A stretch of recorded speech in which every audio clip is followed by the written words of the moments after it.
Ayun guys, nagbabapping at liha. So bukas na kami magliliha talaga ako matapos. Tumasunod na araw kami magpintura. So naglalagay lang kami ng handle. Yan, kalabitan para set up nito. Nutasan namin. Ayan. Update lang po ako sa mga nag-order. No?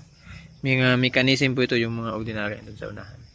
Yan, so shout out po sa inyo lahat at maraming salamat po sa mga nag-antay. Basta batch ng January, kahit malampas pa tayo sa February, so basta batch ng January, pasok pa rin yan. Yan, shout out sa inyo lahat. Maraming salamat sa inyo. Yan, January 26 ngayon.